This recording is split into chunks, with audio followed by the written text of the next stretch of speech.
राजमाता जिजाऊंच्या वडिलांचा, लखुजीराव जाधवांचा, त्यांच्या 2 बंधूंचा, एका भाच्याचा खून झाला राजकीय कारणातून.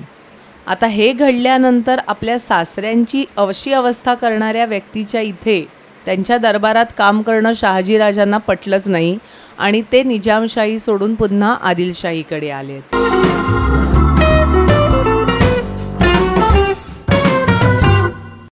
नमस्कार, ज्ञानवार्तामध्ये तुमचं स्वागत आहे. नमस्कार शिल्पा मॅम, आज आपण हिस्ट्रीमध्ये जाणार आहोत, इतिहासामध्ये डुबकी मारणार आहोत. तुमचं थोडंसं इंट्रोडक्शन दिलात तर. मुळामध्ये मी इतिहासाची विद्यार्थिनी आहे आणि इतिहासाचा अभ्यास करायला मला खूप आवडतं.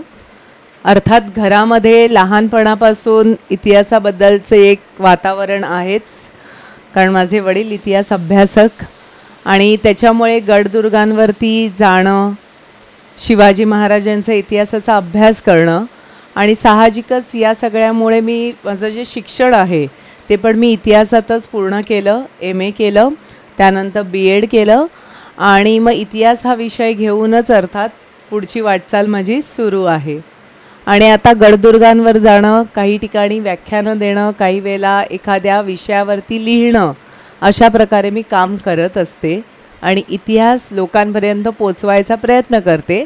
त्यातही विशेष म्हणजे शिवाजी महाराजांचा कालखंड हा माझा अभ्यासाचा विषय आहे. तर तुम्ही शिवाजी महाराजांच्या लाईफ स्पॅनमध्ये स्पेशलाइज्ड आहात. संपूर्ण इतिहासापैकी त्या विषयावरती माझं जास्त लक्ष आहे, कारण गडदुर्गांचा अभ्यास करताना अर्थात छत्रपती शिवाजी महाराज आपल्या नजरेसमोर येतात आणि त्यामुळे त्यांच्या आयुष्याबद्दल खूप जाणून घ्यायला, त्यांच्याबद्दल अभ्यास करायला आणि एक आदर्श व्यक्तिमत्व असल्यामुळे त्यांच्या गोष्टी लोकांपर्यंत पोचवायलाही मला आवडतात. चला मग आपण तेच करूया, सुरुवात करूया, छोटीशी सुरुवात. नक्कीच. मग आता आपण सुरुवात करूया त्यांच्या जन्मापासून. त्यांचा जन्म कुठे आणि कसा, कुठल्या सर्कमस्टन्सेसमध्ये झाला? बरोबर आहे. आत्ता तर हा प्रश्न बऱ्याच जणांचा एक जिव्हाळ्याचा विषय आहे, कारण छत्रपती शिवाजी महाराजांचं कर्तृत्व लोकांना माहिती आहे, त्यांच्या कार्याबद्दल, शौर्याबद्दलची माहिती आहे, पण लहानपण कसं असेल याबद्दल प्रत्येकाच्या मनामध्ये एक क्युरिओसिटी असणं स्वाभाविक आहे. आणि अर्थातच त्यामुळे शिवाजी महाराजांच्या जन्माच्या अनुषंगाने सुद्धा बऱ्याचशा गोष्टी आपल्याला अभ्यासायला हव्यात, लक्षात घ्यायला हव्यात, कारण शिवाजी महाराज घडवण्यात हे जो कालखंड आहे तो खूप महत्त्वाचा ठरलेला दिसून येतो. आता जसा तुमचा प्रश्न आहे त्यानुसार की शिवाजी महाराजांचा जन्म आपल्याला माहिती आहे की अर्थात शिवनेरी किल्ल्यावरती झालेला आहे, जो जुन्नरच्या परिसरात असलेला किल्ला आहे. आणि शिवाजी महाराजांच्या जन्माची जी तिथी आहे, म्हणजे मराठी तारीख ज्याला आपण म्हणतो, ती आहे फाल्गुन वद्य तृतीया शके 1551. आणि ह्या दिवशीच इंग्रजी तारीख जी आता सरकारमान्य शिवजयंतीची आहे ती आहे 19 फेब्रुवारी 1630. त्यामुळे आपल्याला शिवाजी महाराजांच्या जन्माबद्दल 2 तारखा तर इथे उपलब्ध होताना दिसून येतात आणि त्यानुसार शिवजयंती साजरी केली जाते. या दोघांपैकी नक्की खरी तारीख कुठली? दोन्हीही खऱ्याच आहेत. जर तुम्ही नीट बघितलं तर फक्त फरक एवढा आहे की एक आहे ते आपल्या हिंदू परंपरेनुसार जे आपण मराठी कालगणना वापरतो शके त्यानुसारची आहे आणि दुसरी आहे ती फक्त इंग्रजी कालगणनेनुसार आहे. त्यामुळे तारखा दोन्ही खऱ्या असल्या तरी ज्याला जे हवं आहे त्या पद्धतीने तो साजरा करू शकतो. आम्ही अभ्यासक आहोत, विद्यार्थी आहोत, आम्हाला रोज शिवजयंती साजरी करायला सांगितली तरी आम्हाला ती करायला आनंदच आहे. म्हणजे त्याचं इंटरप्रिटेशन जर केलं तर ओन्ली जे कॅलेंडर आहे आपली इंग्लिश कॅलेंडर आणि आपलं हिंदू कॅलेंडर, बरोबर, तुम्ही असं म्हणता की त्या दिवस जरी सेम असेल तर त्यांच्या डेट कॅलेंडरच्या अकॉर्डिंग टू वेगवेगळ्या आल्यामुळे 2 डेट्स आहेत असं तुम्ही म्हणताय? कारण आपण आता आपल्याकडे जी शके कालगणना आहे ही सातवाहन काळापासून सुरू असलेली कालगणना आहे, म्हणजे काउंटिंग इयर्स, आणि ते आपल्याकडे 2000 वर्षापासून चालू आहेत. कारण महाराष्ट्रातले पहिले राजे हे सातवाहन होते आणि गौतमीपुत्र सातकर्णी या राजापासून शके ही कालगणना सुरू झाली. त्यामुळे आपल्याकडे जे सण समारंभ आहेत किंवा आपल्याकडे ज्या काही जे राष्ट्रपुरुष होऊन गेले, महत्त्वाच्या व्यक्ती होऊन गेल्या, देवी देवता आहेत, साधू संत आहेत, तर या सगळ्यांचं जे काही आपण जयंती साजरी करतो किंवा त्यांच्या पुण्यतिथी साजरी करतो, तर ते आपण अर्थात करतो ते आपल्या कालगणनेनुसार, मराठी कालगणनेनुसार. आणि त्यामुळे शिवाजी महाराजांच्या जन्माबद्दलसुद्धा आपल्याला जी तारीख आहे मराठी कालगणनेनुसार आलेली, ती अर्थातच फाल्गुन वद्य तृतीया शके 1551 आहे. आता प्रश्न कसा येतो आहे की ज्या वेळेला ही मराठी कालगणना तुम्ही जागतिक पातळीवर इंग्रजी कालगणनेनुसार विचारात घेता, तेव्हा त्याच्यामध्ये थोडा फरक पडतो. कारण जी इंग्रजी कालगणना आहे त्या कालगणनेमधलं जे काउंटिंग आणि आपलं काउंटिंग ह्याच्यामध्ये काही दिवसांचा आणि मग त्याच्यानंतर महिन्यांचा फरक पडत जातो. तर ह्या सगळ्यामुळे तिथी आपली दरवर्षी बदलत असते. जसं तुम्ही बघाल की आपली गणेश चतुर्थी आहे किंवा दिवाळी आहे, त्याची एकच अशी तारीख नाही आहे, ती तिथीप्रमाणे येत आहे. तर शिवाजी महाराजांच्या जन्माबद्दलसुद्धा ती तिथी साहजिकच आहे की एक तारीख अशी येऊ शकत नव्हती. तिथी जशी येणार तसं ते बदलत जात होतं. आणि म्हणून मग आपल्याला त्याच्यात एकवाक्यता येण्यासाठी सरकारने निर्णय घेतला की फाल्गुन वद्य तृतीया शके 1551 या दिवशी इंग्रजी कॅलेंडरनुसार कोणती तारीख येते, तर ती आली 19 फेब्रुवारी 1630. आणि त्यामुळे सरकारने ठरवलं की ही कॉन्स्टंट आहे, एकच राहील. आणि त्यामुळे आपल्याला सरकार दरबारामध्ये सगळीकडे 19 फेब्रुवारी ही शिवजयंती म्हणून साजरी केलेली दिसून येते. त्यामुळे अर्थात जे मराठी कालगणना मानता आहेत ते तिथीप्रमाणे शिवजयंती साजरी करतात आणि सरकारने सुरू केलेली आहे, त्यामुळे कार्यालयांमध्ये, शाळांमध्ये सगळीकडे आपल्याला 19 फेब्रुवारी शिवजयंती असलेली पाहायला मिळते. शिवाजी महाराजांचं जेव्हा चाइल्डहूड डिस्कस करतो त्याच्यामध्ये त्यांच्या मदरचा रोल खूप इम्पॉर्टंट आहे. साहजिकच. लहानपणामध्ये त्यांचं बॉन्डिंग कसं झालं? जेव्हा आपण शिवाजी महाराजांचा विचार करतो ना, त्यावेळेला साहजिकच आहे की राजमाता जिजाऊ साहेब यांच्याबद्दलचा विचार येणारच. किंवा ज्या वेळेला आई मुलाचं नातं विचारात घेतलं जातं तेव्हा जिजामाता साहेब आणि शिवाजी महाराज यांची जोडी आपल्या नजरेसमोर पहिल्यांदा येते, कारण ते बॉन्डिंगच तसं आहे. मुळामध्ये आपल्याला असं दिसतं की शिवाजी महाराजांचे वडील शहाजी राजे आणि जिजामाता साहेब यांना एकंदरीत 6 मुलगे झाले होते. पण दुर्दैवाने त्यामधले 4 मुलगे अल्पजीवी ठरले. त्यामुळे त्यांच्याबद्दलचे उल्लेख इतिहासाच्या पानांमध्ये तुम्हाला फारसे आढळत नाहीत. पुसटसा कुठेतरी उल्लेख आपल्याला मिळतो. पण शिवाजी महाराजांचे थोरले बंधू म्हणजे शहाजीराजे आणि जिजामातांचे तिसरे पुत्र, ज्यांना आपण थोरले संभाजीराजे म्हणतो, हे वाचले, हे जीवित राहिले. आणि त्याच्यानंतर शिवाजी महाराज. त्यामुळे तिसरा आणि 6वा मुलगा हा शहाजीराजांचा आणि जिजामातांचा आपल्याला व्यवस्थित राहिलेले दिसून येतात, पण बाकी 4 अल्पजीवी ठरलेले दिसतात. त्यामुळे साहजिकच आहे की आपल्या त्या 4 अल्पजीवी पुत्रांची जी माया आहे, त्यांचं जे दुःख आहे, त्यांच्या मरणातली जी वेदना आहे, ती जिजामाता साहेबांनी सहन केलेली आहे आणि ती कुठेतरी त्यांच्या आईपणामध्ये डोकावत राहते. आणि शेवटचं अपत्य असल्यामुळे शिवाजी महाराजांच्या बाबतीमध्ये ते प्रेम अर्थातच आपल्याला उफाळून आलेलं दिसून येतं. आणि त्यामुळे त्यांच्यामधलं बॉन्डिंग आपल्याला त्यामुळे खूप छान झालेलं पाहायला मिळतं आहे. म्हणजे लहानपणी शिवाजी महाराजांनी जास्तीत जास्त वेळ त्यांच्या आईबरोबर स्पेंड केला. आईला त्यांनी खूप महत्त्व दिलेले आहे आपल्या जीवनामध्ये. कारण कदाचित एक असं वातावरणच होतं ज्यावेळेला शिवाजी महाराजांचा जन्म होतो आहे. आपण आता इंग्रजी तारखेनुसार जर विचार केला तर 1630 हे वर्ष आहे. त्या अगोदरची जी परिस्थिती आहे त्या परिस्थितीचा आपण विचार केला तर आपल्याला त्या दोघांमधलं ते आई मुलाचं नातं अनोखं का ठरतं ते स्पष्टपणे कळतं. त्यावेळची राजकीय परिस्थिती अशी आहे की महाराष्ट्रामध्ये विजापूरची आदिलशाही मोठ्या प्रमाणामध्ये इथे आपल्याला पसरलेली दिसते. अहमदनगरच्या निजामशाहीचंही तेवढंच हे आहे. एका बाजूला कुतुबशाहीसुद्धा राज्य करताना दिसते आहे. आणि अशा वेळेला महाराष्ट्रातले जे वतनदार आहेत, मराठा सरदार आहेत, त्यांना या शाह्यांच्या पदरी नोकरी करावी लागते आहे आणि आपल्या जमावाला घेऊन ते त्यांच्या पदरी आहेत. आपापसामध्ये लढाई चालू असेल तेव्हा लढतायत ते आपल्या बादशहांसाठी आणि लढाईचा कालखंड संपला की परत जात आहेत. आता शहाजीराजे जे आहेत त्यांचे वडील म्हणजे मालोजी राजे भोसले हे मुळातच अहमदनगरच्या निजामशाहीकडे आहेत आणि त्यामुळे शहाजीराजेसुद्धा निजामशाही दरबारामध्येच आपलं कर्तृत्व गाजवताना दिसतात. एक मातब्बर सरदार म्हणून त्यांना तिथे लोक ओळखता आहेत. आणि जिजामातांच्या बाबतीत असं झालं आहे की जिजामातांचे वडील लखुजीराव जाधव हे सुद्धा अहमदनगरच्याच निजामशाहीचेच अधिकारी आहेत.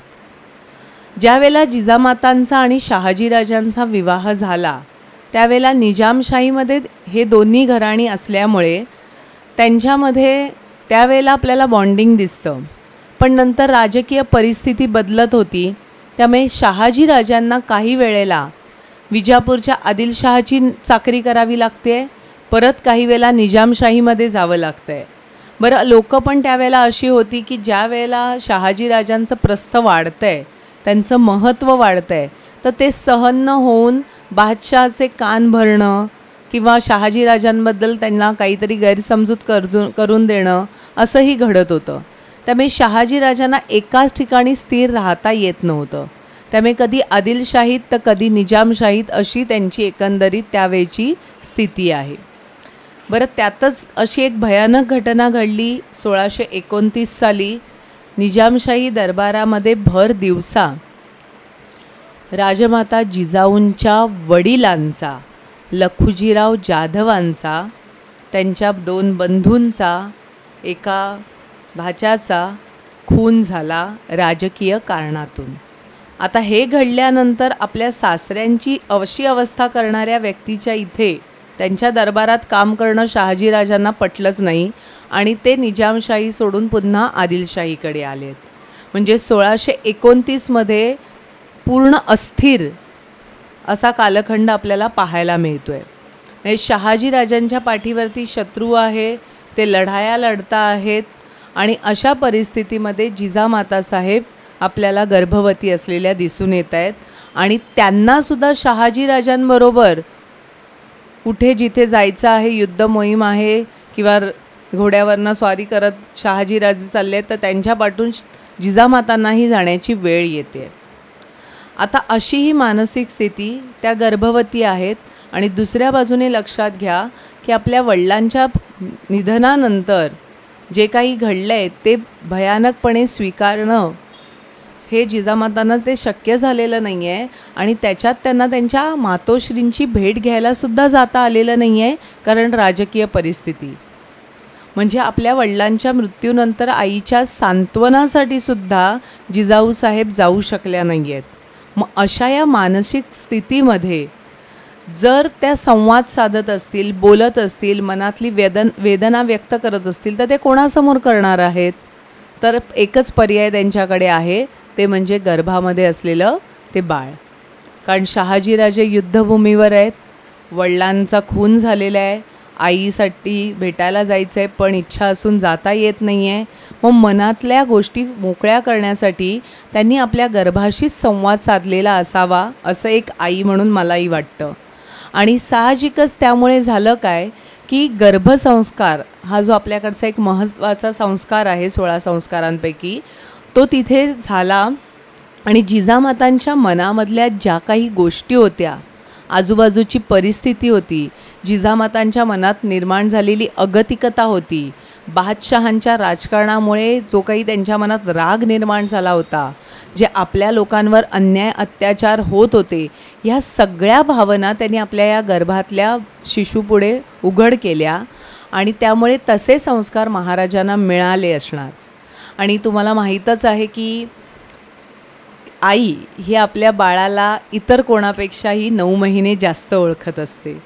त्याच्यामुळे जिजामातांमध्ये आणि शिवाजीराजांमध्ये गर्भावस्थेपासून असलेला हा संवाद आहे तो त्यांना अधिक जवळ आणणारा ठरला. म्हणजे जिजामातांचे थोरले पुत्र आहेत संभाजीराजे, पण ते साहजिकच आहेत की शहाजीराजांबरोबर घोडदौडीत पुढे आहेत. त्यामुळे गर्भातल्या या बाळाबरोबरच जास्तीत जास्त संवाद जिजामाता करू शकल्या आणि म्हणून आपल्याला जिजामातांचं आणि शिवाजी महाराजांचं एक अनोखं नातं निर्माण झालेलं दिसतंय.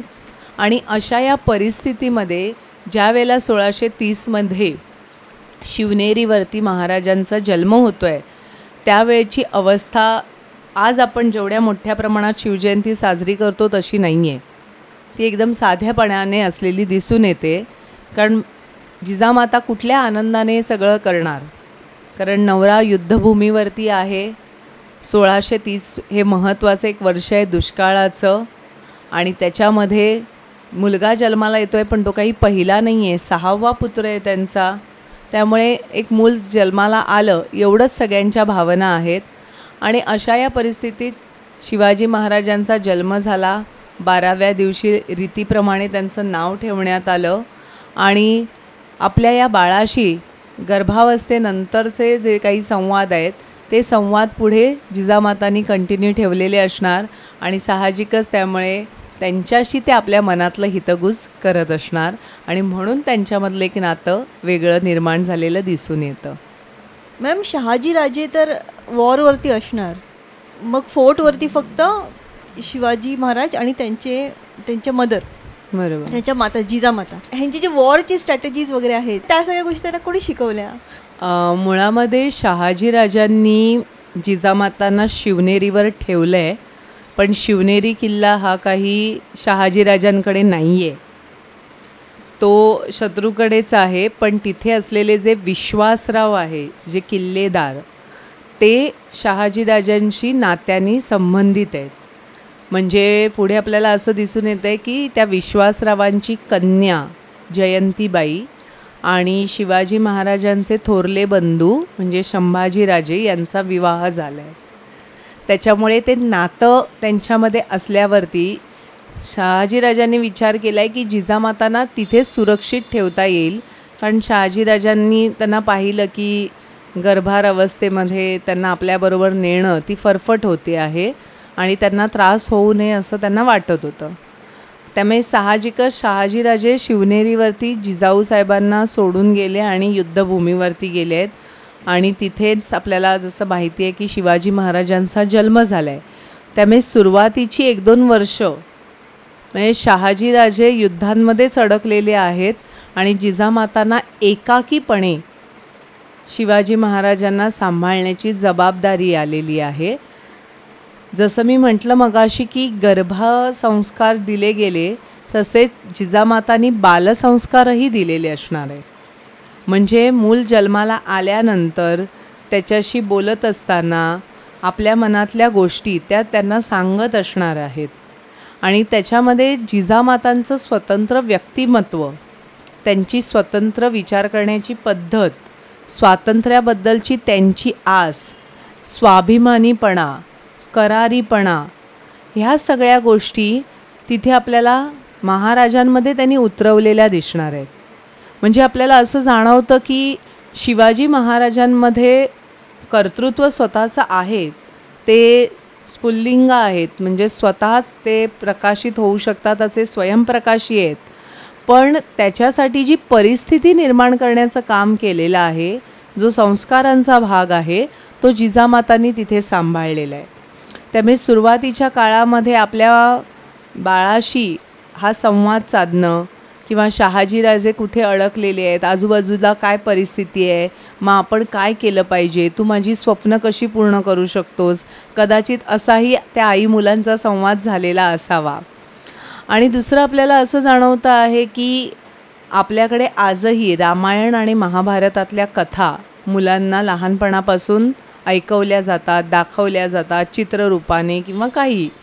तसंच जिजामातांनी सुद्धा शिवाजी महाराजांना जसं त्यांचं कळतं वय आलं आहे, त्यांना समजायला लागलं आहे, तसंच त्यांना रामायण महाभारतातल्या कथासुद्धा सांगितल्या असणार. त्यांना त्या म्हणजे प्रभू रामचंद्राची आदर्श राज्यपद्धती, तर ते आदर्शपण काय असतं हे त्यांना समजेल, त्यांच्या बुद्धीला समजेल या भाषेत समजवलं असेल. आणि दुसऱ्या बाजूला भगवान श्रीकृष्ण, त्याची जी राजनीती आहे, त्याचं जे काही वागणं आहे, याबद्दलचं सुद्धा ज्ञान दिलेलं असणार आहे. आणि त्यामुळे सुरुवातीची एक 4-5 वर्षाचा जो कालखंड आहे तो जिजामातांच्या संस्कारांनी पूर्णपणे भारलेला आहे. आणि जिजामातांवर स्वतःवरती जे संस्कार झाले होते, त्यांच्यातनं त्यांनी जे काही ज्ञान प्राप्त केलं होतं, त्यांच्यातून त्यांचा जो स्वभाव बनला होता, त्यांच्यातून त्यांची जी आयडिओलॉजी होती, ती अर्थातच त्यांनी शिवाजी महाराजांना त्या संस्काराच्या रूपाने दिलेली आपल्याला नक्कीच जाणवते. कारण जिजामाता ह्या स्वतःसुद्धा भगवान श्रीकृष्णाच्या वंशातले आहेत. भगवान श्रीकृष्ण म्हणजे यादव घराणं, हे यादव घराणं देवगिरीचे यादव म्हणून प्रसिद्ध होते. आणि त्यानंतर या यादव घराण्याला महाराष्ट्रामध्ये जाधव असं संबोधलं जातं. आणि लखुजीराव जाधवांच्या कन्या म्हणजे जिजाऊसाहेब. त्यामुळे आपल्या या मातुल वंशातलं भगवान श्रीकृष्णाबद्दलची माहिती, त्यांची नीती, याचं ज्ञान आपल्या पुत्राला तर त्यांनी दिलेलं इथे नक्की दिसून येते. बरं, जिजामाता लहानपणापासून राजकीय धडे गिरवत आहेत. कारण लखुजी जाधवरावांचं प्रस्थ खूप मोठं होतं, त्यांना समाजात खूप मान होता, निजामशाही दरबारातही त्यांचं वर्चस्व होतं. तर अशा या परिस्थितीमध्ये न्यायनिवाडा कसा करावा, न्यायीपणाने कसं वागावं, अन्यायाला प्रतिकार कसा करावा, याचं बाळकडू जिजामातांना मिळालेलं होतं. आणि त्यांच्या स्वाभिमानी आणि करारी स्वभावाने त्याच्यात भर टाकली होती. त्यामुळे साहजिकच आपल्या पुत्रामध्ये सुद्धा ते गुण असावेत. त्यामुळे त्या पद्धतीचेही संस्कार त्यांनी या बालवयात नक्कीच दिले असणार. कारण त्याशिवाय पुढच्या कालखंडातले एक आदर्श राज्यकर्ते म्हणून शिवाजी महाराजांमध्ये असलेले गुण आपल्याला इतक्या प्रमाणामध्ये ठळकपणे दिसून येत आहेत. मग शिवाजी महाराजांनी त्यांच्या वडिलांबरोबर किती वेळ घालवला असेल? खूप चांगला प्रश्न आहे. पण खरोखरच हा एक अभ्यासाचाही भाग आहे. कारण शहाजीराजे हे स्वतःसुद्धा स्वतंत्र विचारांचे आहेत. आणि ज्या वेळेला शिवाजी महाराज जन्माला आले आहेत, त्याच्यानंतर त्यांची आणि शिवाजी महाराजांची आणि शहाजीराजांची 2 वर्षांनी भेट झाली. तर आपल्या या पुत्राकडे बघून त्यांनाही आनंद झाला आहे. पण त्याच्या बाळलीलांमध्ये गुंतून राहायला परिस्थिती नाही आहे, कारण युद्धाचे प्रसंग वारंवार आहेत. बरं, हा कालखंड आपल्याला इतिहासामध्ये असं सांगतो की निजामशाही बुडवण्यासाठी उत्तरेकडून शहाजहान म्हणजे मुघल आणि दक्षिणेकडून विजापूरची आदिलशाही प्रयत्न करत आहेत. आता शहाजीराजांचं त्यावेळेचं ध्येय असं होतं की निजामशाहीला हाताशी धरावं.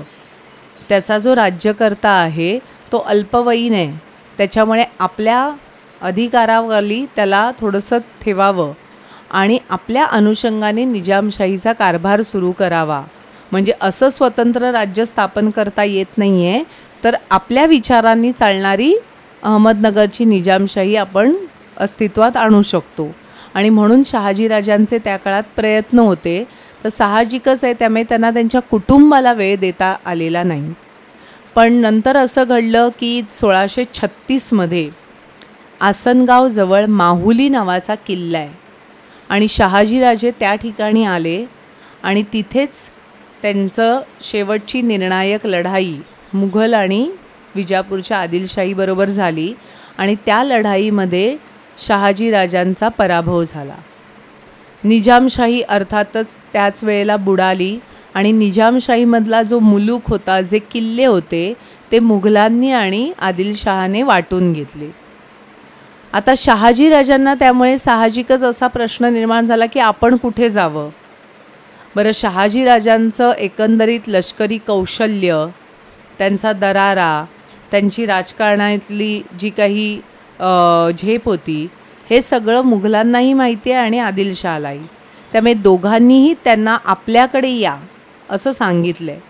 आणि शहाजीराजांनी एक सारासार विचार केला की मी उत्तरेमध्ये मुघलांकडे गेलो तर मला अजून तिथून कुठल्या तरी पुढच्या मोहिमांवर पाठवलं जाईल आणि माझ्या मूळ भूमीपासून मी लांब गेलो तर माझं स्वप्न अपूर्ण राहील. मग त्याऐवजी जर आदिलशहाकडे मी राहिलो त्याच्या दरबारी किंवा अधिकारी म्हणून तर तिथे मला माझ्या भूमीच्या म्हणजे महाराष्ट्राच्या जवळ राहता येईल. आणि म्हणून शहाजीराजांनी आदिलशहाची चाकरी पत्करली.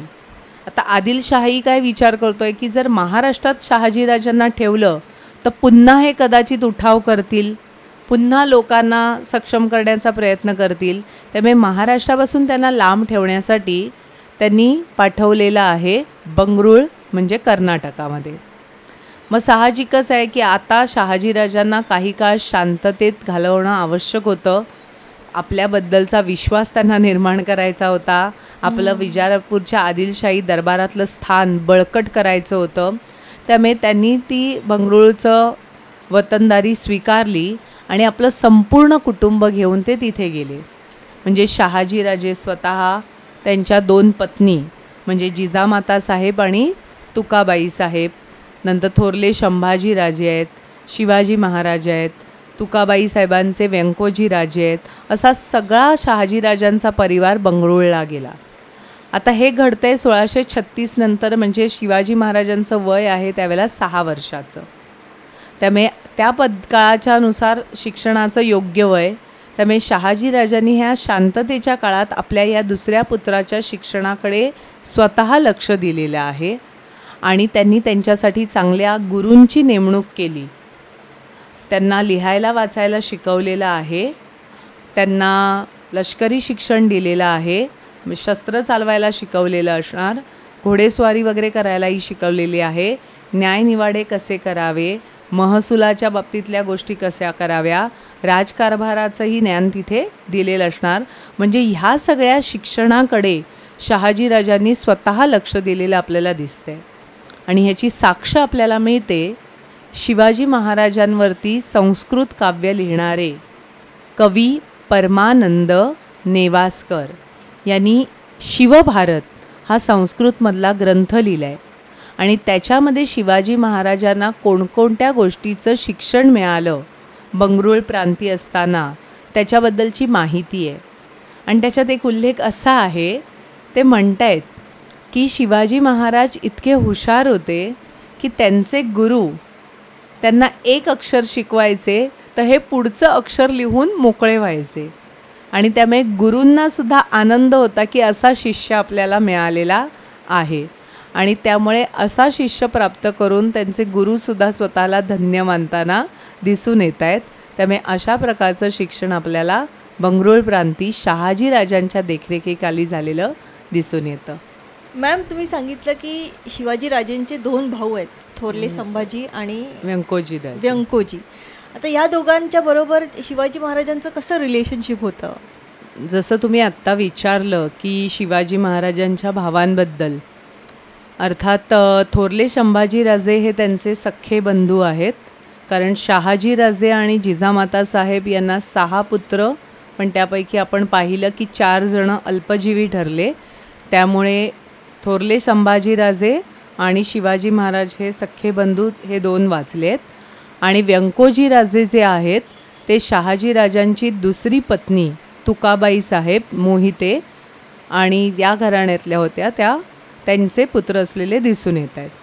आता ज्या वेळेला संपूर्ण भोसले परिवार बंगरूळला गेलेला आहे, म्हणजे शहाजीराजांबरोबर बंगरूळ प्रांताची जहागिरी मिळाल्यानंतर, त्यावेळेला साहजिकच थोरले संभाजीराजे, शिवाजी महाराज, व्यंकोजीराजे हे सुद्धा सगळे तिथेच आहेत. आणि थोरले संभाजीराजे हे वयाने ज्येष्ठ असल्याने ते शहाजीराजांबरोबर राजकीय गोष्टींमध्ये लक्ष देता आहेत. शहाजीराजांचा प्रथम पुत्र आणि पुढील वारसदार म्हणून त्यांच्याकडे बघितलं जातं आहे. त्यामुळे राजकीय दरबारातल्या ज्या गोष्टी आहेत तिथे ते आपल्याला गुंतलेले दिसून येतात. त्यामुळे त्यांच्याशी शिवाजी महाराजांचा संबंध आलेला आहे. तो एक ज्येष्ठ भाऊ. आणि पण खेळणं वगैरे तेवढं होईल की नाही असं मला वाटत नाही त्यांच्यामध्ये. कारण त्या दोघांच्या वयामध्येही 7 वर्षाचा फरक आहे आणि आजच्या काळात जरी तो जास्त नसला तरी त्या काळात ते वय जास्तच आहे. आणि म्हणून आपल्या या ज्येष्ठ भावाचं एकंदरीत राजकारणामधलं किंवा शहाजीराजांच्या बरोबरीने त्यांचं वागणं असेल, तिथलं शहाजीराजे त्यांना हाताशी घेऊन ज्या काही गोष्टी करत असतील, त्यामुळे शिवाजी महाराज त्यांच्याशी सुद्धा अदबीने म्हणजे एक मोठ्या भावाचा जो आदर असतो त्या पद्धतीनेच वागत असणार. आता व्यंकोजीराजे हे लहान बंधू आहेत, त्यांच्याबरोबर त्यांचं मात्र खेळणं वगैरे होत असेल नक्कीच. आणि जसं शिवाजी महाराजांचं शिक्षण शहाजीराजांनी सुरू केलं आहे, तर त्या पाठोपाठ व्यंकोजीराजांचं सुद्धा सुरू झालेलं असणार. कारण व्यंकोजीराजे लहान असले तरीसुद्धा त्यांच्याही शिक्षणाकडे शहाजीराजे स्वतः लक्ष देत असणार. तर जसं शिवाजी महाराजांना लिहायला वाचायला शिकवलं जातं आहे, तसं व्यंकोजीराजांनासुद्धा त्यानंतर राजकारणातले धडे आहेत, लष्करी शिक्षण आहे, असं दोघांनाही मिळालेलं असेल. आणि त्यामुळे त्यांच्यामध्ये एक भाऊ म्हणून किंवा एकमेकांचे सहकारी विद्यार्थी म्हणून अशा प्रकारचं एक एकंदरीत वातावरण असेल. पण पुढच्या काळामध्ये आपल्याला असं दिसून येतं की शिवाजी महाराज वयाच्या 12व्या वर्षीच महाराष्ट्रामध्ये आले जिजामातांसमवेत. तर त्यावेळेला थोरले संभाजीराजे आणि व्यंकोजीराजे बंगरूळ प्रांतीच राहिले. आणि त्यामुळे नंतरच्या कालखंडात आपल्या या दोन्ही भावांशी शिवाजी महाराजांचा संबंध रोजचा नाही आहे, तो फार रेअरली आलेला दिसून येतो आहे. आणि त्यामुळे लहानपणातलं त्यांचं जे बॉन्डिंग असेल ते पुढे तेवढ्या प्रमाणामध्ये कदाचित राहिलं नसावं. पण एक भाऊ म्हणून जे कर्तव्य आहे, जे एकमेकांबद्दलची भूमिका आहे, आदर आहे, तो मात्र आपल्याला त्यांच्यामध्ये टिकलेला दिसून येतो. कारण दक्षिण दिग्विजयाच्या वेळीसुद्धा ज्या वेळेला शिवाजी महाराज दक्षिणेत गेले आहेत, त्यावेळेला त्यांनी थोरल्या संभाजीराजांच्या कुटुंबाची चौकशी केलेली आहे असे उल्लेख आपल्याला सापडतात. व्यंकोजीराजांची सुद्धा त्यांनी बोलणी केली, त्यांना आपल्याबरोबर हिंदवी स्वराज्याच्या कार्यामध्ये गुंतवायचं, त्यांना बरोबरीने घेऊन जायचं, यासाठीही त्यांनी प्रयत्न केलेले दिसून येत आहेत. पण व्यंकोजीराजांकडनं तितकासा त्यांना रिस्पॉन्स मिळाला नाही. आणि त्यामुळे मग शिवाजी महाराज जो आपला राजकीय डाव होते तेवढा पूर्ण करून पुन्हा महाराष्ट्रामध्ये आलेले दिसून येतात. त्यामुळे एकंदरीत आपल्याला त्या भावंडांमध्ये वयाचा फरक, नंतर ते ज्या ठिकाणी राहत आहेत ती ठिकाणं दूर असल्यामुळे एकमेकांशी असलेला संबंध हा कमी आलेला दिसतो आहे. आणि त्यातून पुढच्या काळामध्ये शिवाजी महाराजांची विचारसरणी व्यंकोजीराजे कदाचित समजू शकले नसतील आणि त्यामुळे त्यांचं तेवढं एकत्र येणं झालेलं आपल्याला दिसून येत नाही. पण आपल्या थोरल्या भावाबद्दल शिवाजी महाराजांनी मात्र आपल्या कर्तव्याचं पालन केलेलं आपल्याला दिसून येतं. त्यामुळे आईवडिलांनी भावंडांच्या अनुषंगाने जे केलेले संस्कार आहेत त्याचं पालन शिवाजी महाराजांनी पूर्णपणे केलेलं पाहायला मिळतं. मॅम, तुम्ही मगाशी म्हणालात की शिवाजीराजे वयाच्या 12व्या वर्षी महाराष्ट्रात आले. बरोबर. पण ते एकटे आले की त्यांच्याबरोबर कोण आलं? कारण त्यावेळेस आय नो ते ब्रेव होते, बट इतक्या लहान वयामध्ये एकटं ट्रॅव्हल करू शकत होते ते? मगाशी मी म्हणाली ते बरोबर आहे की 12व्या वर्षी, पण त्याच्यापाठी ते एकटे आलेले नाही आहेत, त्याच्यापाठी फार मोठी भूमिका आहे.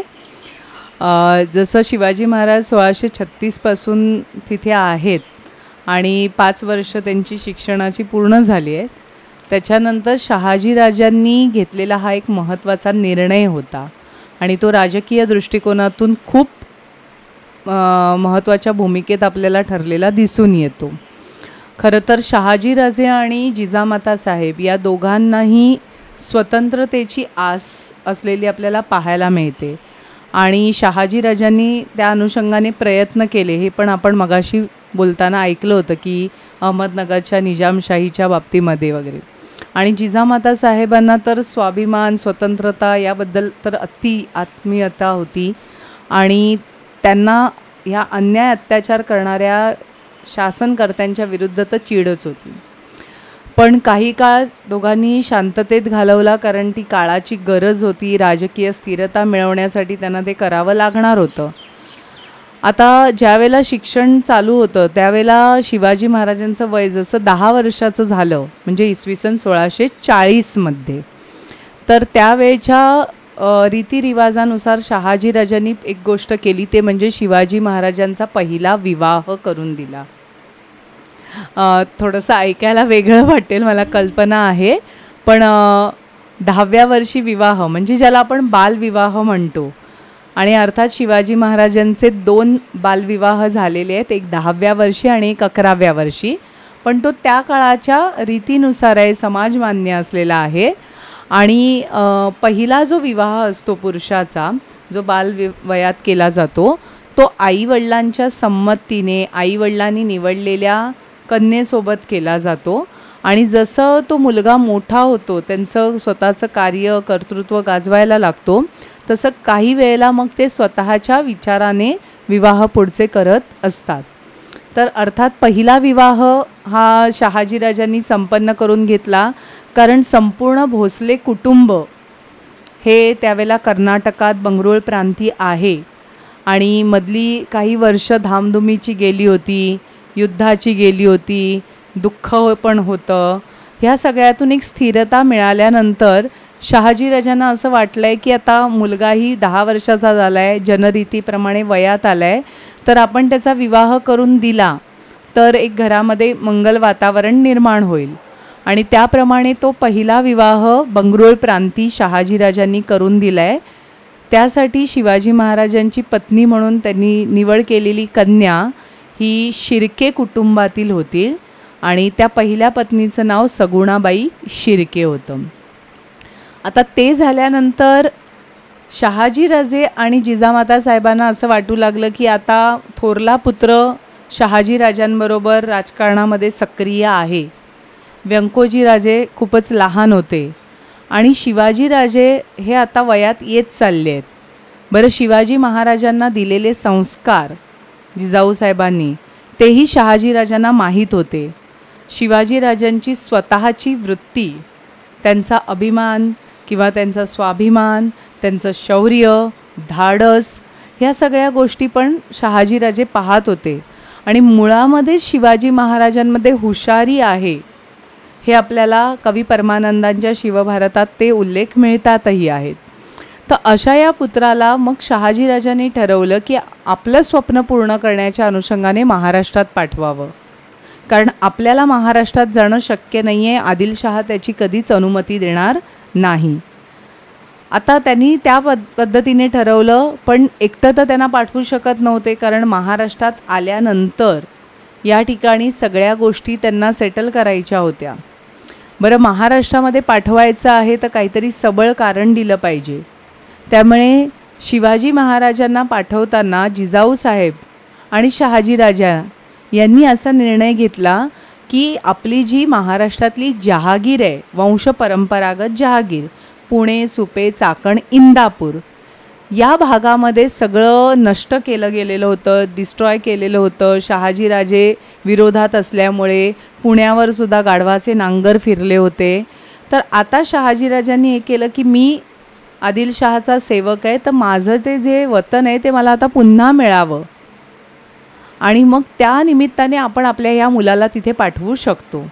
आणि म्हणून ते 1641मध्ये विजापूरच्या आदिलशहाकडे गेले आणि आदिलशहाला त्यांनी सांगितलं की मी बंगळूर प्रांतीय आहे, तर मला तुम्ही माझ्या धाकट्या मुलाला माझ्या वतनावरती पाठवायला अनुमती द्या. आता आदिलशहाने विचार केला की शहाजीराजे स्वतः तर जात नाही आहेत, ते तर इथेच आहेत. बरं, ज्यांचा ज्येष्ठ पुत्र थोरले संभाजीराजे ते सुद्धा बंगळूर प्रांतीय आहे, आणि हा धाकटा मुलगा आहे, आणि हा जातो आहे कोणाबरोबर, तो आई समवेत जाणार आहे, म्हणजे एक स्त्री आहे, तर त्याच्यापासून आपल्याला तसा काहीच धोका नाही. म्हणजे ही मंडळी जाऊन महाराष्ट्रात काय करतील, तर जी वंशपरंपरागत जहागीर आहे ती सांभाळतील. त्यामुळे आदिलशहाने त्यांना नकार देण्याचं मग काही कारण उरलं नाही. पण शहाजीराजे आणि जिजामाता साहेबांना शिवाजीराजांच्या माध्यमातून पुढे काय साध्य करायचं हे स्पष्टच होतं. आणि त्याच वेळेला विजापूर दरबारामध्ये असताना आदिलशहा शहाजीराजांना आदरपूर्वक मानतो पण आहे, त्यांच्या पराक्रमाबद्दल त्याला माहिती आहे. आणि म्हणून त्यांनी शिवाजीराजांचं वय बघता त्यांना विचारलं की ह्याचा विवाह झाला आहे का म्हणून. तर त्यावेळेला शहाजीराजांनी सांगितलं की हो म्हणून. तर ते म्हणाले की असं कसं काय, आम्ही हजर नसताना तुम्ही कसा विवाह केला, त्याला काही अर्थ नाही. आणि ह्या आदिलशहाने शहाजीराजांच्या पुत्रासाठी म्हणजे शिवाजी महाराजांसाठी आपल्या दरबारातल्या अधिकारी मंडळीतून भोसले कुटुंबाचं तोलामोलाचं कुटुंब शोधलं आणि निंबाळकर घराण्यातील त्या कन्येशी शिवाजी महाराजांचा स्वतः पुढाकार घेऊन दुसरा विवाह भर आदिलशाही दरबारामध्ये विजापूरला संपन्न करायला लावला आहे. आणि हा जो दुसरा विवाह आहे तो बालविवाह आहे. आणि ह्या दुसऱ्या पत्नी आहेत सईबाई निंबाळकर. आता यांना घेऊन आणि जिजामाता असे शिवाजीराजे महाराष्ट्रात आले, ते एकटे नाही आले. आता इथे आल्यानंतर शहाजीराजांचं स्वप्न जिजामाता साहेबांना पुरेपूर माहिती आहे आणि ते आपल्या मुलाच्या माध्यमातून कसं पूर्ण करून घ्यायचं ह्याचंही ज्ञान त्यांना आहे. आणि अर्थातच मग महाराष्ट्रात आल्यानंतर आधी आपली जहागीर ती ताब्यात घेण्याचं त्यांनी काम केलं. ज्या ठिकाणी उद्ध्वस्त सगळं झालं होतं त्या गोष्टी सावरण्याचं काम केलं. जे लोक पळून गेले होते कारण आक्रमणं झाल्यानंतर, तर त्यांना विश्वास देऊन पुन्हा त्या गावांमध्ये, त्या शहरांमध्ये, त्या ठिकाणांमध्ये लोकांचा राबता सुरू केला. वस्ती त्यांची निर्माण करायचं काम केलं. आता महाराष्ट्रातल्या या जहागिरीतल्या लोकांना जेव्हा कळलं की शहाजीराजांच्या जहागिरीमध्ये त्यांचा मुलगा आणि स्वतः जिजामाता साहेब परत आले आहेत, ते इथे राहत आहेत, तेव्हा साहजिकच लोकांच्या मनात तो विश्वास निर्माण झाला आणि लोक जे निघून गेले होते गावं सोडून ते पुन्हा येऊन आपल्या गावांमध्ये राहू लागले. म्हणजे अशा प्रकारे ह्या जहागिरीला नांत करण्याचं काम शिवाजी महाराजांना महाराष्ट्रात पाठवण्यामुळे शहाजीराजांना साध्य करता आलं. आणि मग जिजामाती साहेबांनी एक अजून गोष्ट केली की असं म्हणतातल्या लोकांना हे पटवून दिलं की शहाजीराजांचा पुत्र त्यांच्या वतीने या भागात आता राज्य करणार आहे, तर तुमचे काय न्यायनिवाडे असतील तर ते आमच्याकडे घेऊन या. आणि त्या पद्धतीने जिजामाता साहेबांनी स्वतः काही प्रसंगी न्यायनिवाडे केले आहेत. काही ठिकाणी शिवाजी महाराजांनी निर्णय घेतलेले आहेत आणि त्या परिसरातल्या स्त्रियांना संरक्षण देण्याचं काम केलं आहे. जो अंधाधुंद कारभार होता तो सगळा नियंत्रणात आणायचं काम केलं. आणि ह्या सगळ्याबरोबरच म्हणजे एका बाजूला जहागिरीची व्यवस्था लावत असताना राजकारभार कसा करायचा याचं प्रत्यक्ष ज्ञान शिवाजी महाराजांना त्यातून मिळालं. आणि त्या सगळ्या गोष्टीमुळे त्यांना आपल्या राज्याचा पाया आपण कसा भक्कम रीतीने करू शकतो याची जाणीव आपल्याला इथे झालेली दिसून येते. त्यामुळे महाराष्ट्रामध्ये शहाजीराजांनी त्यांना जे पाठवलं आहे ते त्यांचं उद्दिष्ट तिथे पूर्ण झालेलं आपल्याला दिसून येतं. आणि अशा प्रकारे पुढच्या कार्यासाठी, स्वराज्य स्थापनेसाठी एक भक्कम पाया महाराष्ट्रामध्ये निर्माण करायला शिवाजी महाराजांना प्रत्यक्षरित्या ज्ञान मिळवण्यास एक संधी मिळालेली आपल्याला इथून पाहायला मिळते. ॲक्च्युली शिवाजी महाराजांचं जे हिस्ट्री आहे, जे इतिहास आहे तो एवढा वास्ट आहे खरं आहे आणि एवढं डीप आहे की आपण जेवढं बोलू तेवढं कमीच आहे. बरोबर. पण ह्या पॉडकास्टमध्ये आपण त्यांचं फक्त चाइल्डहुडचं फक्त लहानपण डिस्कस करणार होतो. बरोबर. आणि खूप इंटरेस्टिंग गोष्टी आम्हाला शिकायला मिळाल्या. कारण शिवाजी महाराजांच्या प्रत्येक गोष्टी किंवा त्यांचे विचार हे काळाच्या पुढे बघणारे आहेत. त्यामुळे त्यावरती अभ्यास करायचं झालं तर वेगवेगळ्या विषयांवरती PhD करावी लागेल असंच आहे. पण आपण बालपणाचा विषय घेतलेला आहे आणि त्या अनुषंगाने एक इतिहासाची विद्यार्थिनी म्हणून माझ्याकडचं जे काही ज्ञान आहे ते मला तुमच्यासमोर मांडायला मिळालं आणि मी ते मांडायचा प्रयत्न केला आहे. अर्थात काही प्रश्नांची उत्तरं कदाचित त्यातून पूर्णत्वाला गेली नसतील, पण जेवढं शक्य आहे तेवढी मी माहिती देण्याचा प्रयत्न केलेला आहे. तुमचं नॉलेज खूपच डीप आहे. आम्हाला जी ही माहिती सांगितली त्याबद्दल थँक्यू सो मच. आमच्या पॉडकास्टवर आल्याबद्दल तुमचं धन्यवाद. मनपूर्वक धन्यवाद, कारण तुम्ही पण मला ही चांगली संधी दिलेली आहेत आणि पुढेही असे अनेक विषय आपण मांडू की ज्यातून काहीतरी नवीन गोष्टी लोकांपर्यंत पोहोचतील किंवा शिवाजी महाराजांच्या इतिहासाकडेच आणि मराठ्यांच्या इतिहासाकडे बघण्याचा दृष्टिकोन एक अभ्यासूपणाचा राहील. तर खूप छान, मलाही इथे आल्याबद्दल खूप आनंद वाटतो आहे. पुन्हा एकदा धन्यवाद.